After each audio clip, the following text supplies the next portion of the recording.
presentation today. I want to let you know I filled out your evaluation form and sent it to you in your email. So you have it, but I'll kind of go over a couple key points. First of all, you accomplished your goal, having your presentation without the use of notes.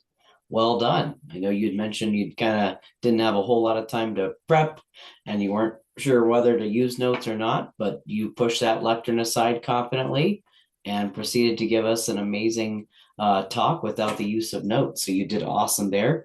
You had a great opener question that got us all engaged. Really good to kind of go, oh yeah, what is this therapy thing? We're all saturated in a world of therapy and nowadays and all these different acronyms. So good job to kind of get us engaged with that.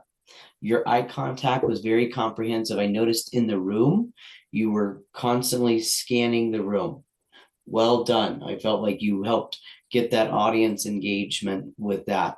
A couple little things to maybe work on, especially with the eye contact piece, would just be look at the camera as well. Engage your audience on Zoom as well. So I know that's kind of counterintuitive because you want to look at that person that's right out in front of you, that's smiling, that's giving you that feedback, and it's awkward to kind of look at a device, there's like no biofeedback there, but that's just kind of the world we live in nowadays.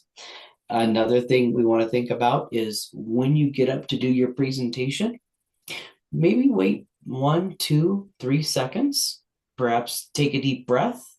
I call it a pattern interrupt. Sometimes you'll see speakers do this before they, after an introduction and before they start. And if you're listening to a podcast or something like that, and they give it a solid 2 to 3 to 4 or 5 seconds pause, you almost go, oh, did it skip? Is it still playing?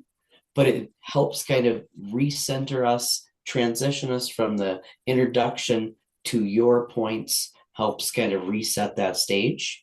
And then just a very basic housekeeping thing, as you finish your speech, make sure you grab that hand, shake it for the Toastmaster, just to kind of give us that further reiteration that presentation's over, we've gotten that closure, and we're all done. But other than that, amazing job. Very valuable takeaways. You were going through the therapy thing, and I thought, well, that's kind of cool. I wonder what kind of gadget you plug in or whatever. And it's like, oh, sunshine, running water, grounding. That's really awesome. We actually have a sheet on our bed that connects with a grounding wire and pulls up the negative ions from the earth to kind of counterbalance some of that technology and the positive ions. So well done, Laura. Keep up the great work. Keep growing. Thank you so much, Toastmaster.